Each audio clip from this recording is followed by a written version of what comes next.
दोस्तों साथियों, केंद्र सरकार ने जो है वक्फ बोर्ड के सिलसिले में नया विधेयक पास कर दिया और इस पर कितना उठक पटक हो रहा है। और पश्चिम बंगाल का जो ज़िला है मुर्शिदाबाद, वहाँ किस तरह से जो है बांग्लादेशी या बहुसंख्यक, वहाँ पर मुस्लिमों की आबादी बहुत ज़्यादा है। कम से कम 500 परिवारों से ज़्यादा लोग जो है पलायन कर चुके हैं। और सबसे बड़ी बात यह है कि यह देश का इस सबसे बहुत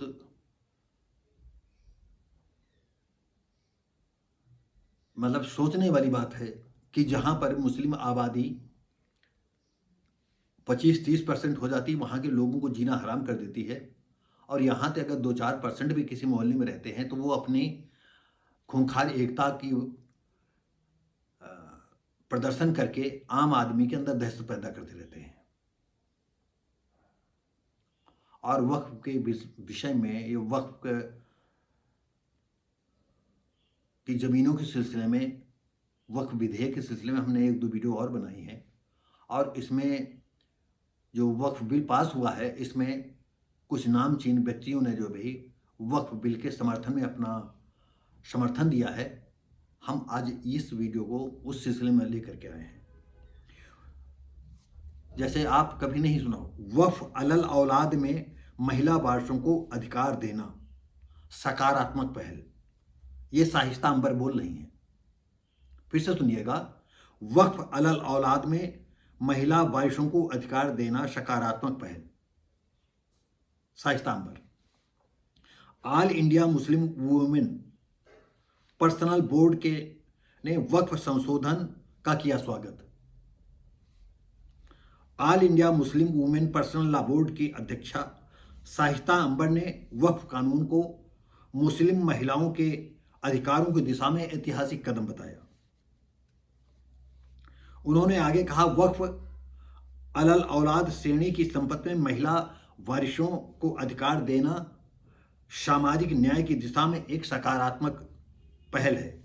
शाइस्ता अंबर ने बयान जारी कर वक्फ संशोधन कानून 2025 का स्वागत करते हुए कहा कि ये विधेयक मुस्लिम समाज, विशेषकर मुस्लिम महिलाओं के हितों की सुरक्षा व सशक्तिकरण की दिशा में ऐतिहासिक कदम है। जहां पूरे देश में बवाल मचा हुआ है, वहां पर ये प्रमुख पदों पर आसीन लोग जो है वक्फ बिल का जो है पक्ष में खड़े होकर के बोल रहे हैं। लेकिन यहाँ तो उनका जो एक कट्टर मुस्लिम है, जैसे कि अभी बाबर की सोच के विषय में जितनी पार्टियां हैं वो सब उल जलूल बक्का करती हैं, तो आखिर बाबर की सोच नहीं और क्या है? अगर महिलाओं को बराबरी का हक दे रही है या दिया जा रहा है तो इसमें कौन सी बुरी बात है? लेकिन विपक्ष को तो किसी कीमत पर तुष्टीकरण का गेम खेलना ही खेलना है। खैर, हम आगे चलते हैं।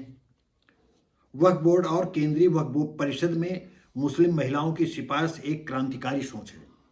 उन्होंने कहा, इसके वक्फ संपत्ति और संरक्षण और अधिग्रहण से जुड़े प्रावधानों में पारदर्शिता और सर्वेक्षण को प्राथमिकता दी गई है। यानी बिल्कुल शीशे की तरह जो आर पार होता है उसे पारदर्शिता कही जाती है, कि इसमें कोई ऐसा मामला नहीं है जिसमें पारदर्शिता न हो। ट्रिब्यूनल की व्यवस्था से वक्फ संपत्ति से जुड़े विवादों का शीघ्र निपटारा संभव होगा। और आपको मालूम है कि जितने ये वक्फ बोर्ड पर जो है कुंडली मारे बैठे हैं, इन्हीं लोगों के पास देश का, मुसलमानों का अधिकतर पैसा है। और ये लोग जो है गरीब निरीह मुसलमानों को उकसाया करते हैं। और सबसे झगड़ा फसाद कोई जो है ओवैसी के घर का नहीं, झगड़ा लेके चाकू निकलेगा। सड़क पर पंचर बनाने वाला है, भीख मांगने वाला है, कबाड़ बिनने वाला है, या छोटी मोटी चोरी करने वाले हैं, वो मौके ताक में रहते हैं। भाई यहाँ रहेंगे तो कुछ न कुछ करके खाएंगे, और जेल चले जाएंगे तब पर भी वहाँ फ्री की रोटियाँ मिलेंगी। ये उनका सोच होती है। और इसके बाद सबसे बड़ी सोच ये होती है 72 हूरों वाली, कि हम जिहाद करते हुए जब मारे जाएंगे तो 72 हूरें वहाँ सब देख रही हैं।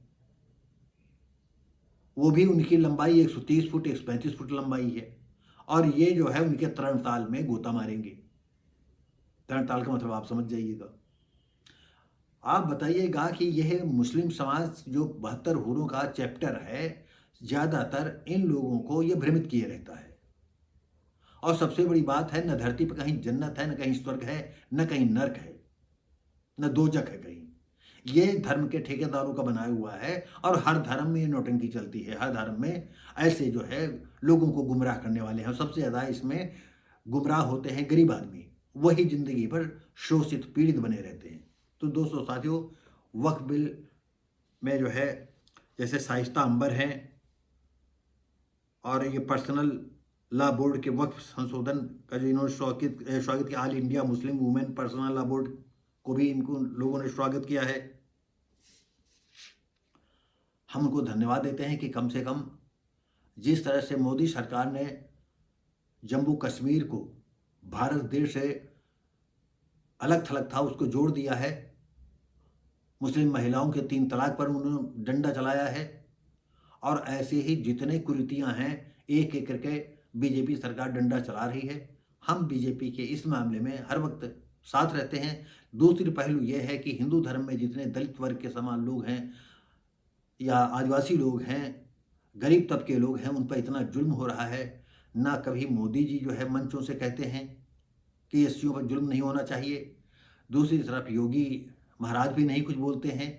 अभी समझ लीजिए कि 14 अप्रैल को बाबा साहब जयंती मनाई गई और आप समझ लीजिए कि सोमवार को 14 बाबा साहब की जयंती थी और इतवार की रात में ही जो है उनकी मूर्ति को जो है नुकसान पहुंचाया गया।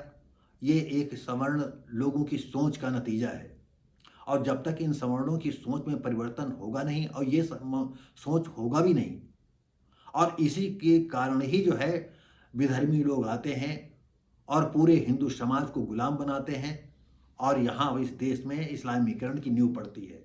कितने लोग जो है अपना धर्म छोड़ करके चले गए। अब भागवत जी कहते हैं हिंदू जोड़ो, अरे हिंदू क्या जो कैसे हिंदू जोड़े। खैर वो लंबा प्रसंग है, छोड़ो इन बातों को। हम मिलेंगे आगे अगली वीडियो में। उम्मीद करते हैं कि आपको वक्फ बोर्ड के सिलसिले में ये जानकारी जो है, जहाँ पूरे इंडिया में बवाल मचा हुआ है, वहाँ पर तमाम ऐसे लोग हैं, मुस्लिम पर्सनल लॉ बोर्ड हैं या वक्फ अलल औलाद में महिला वारिसों को इतना अधिकार दिया गया है, तो कभी शाइस्ता अंबर जैसी लोग हैं जो कि सरकार के साथ कंधे से कंधा मिला करके चल रहे हैं। हम इसको अपने वीडियो के माध्यम से सभी को धन्यवाद देते हैं। और अगर आप लोगों को ये वीडियो अच्छा लगता हो तो लाइक शेयर कमेंट करें, सब्सक्राइब करें। हम मिलेंगे आपको अगली वीडियो में, तब तक के लिए नमस्कार, जय हिंद।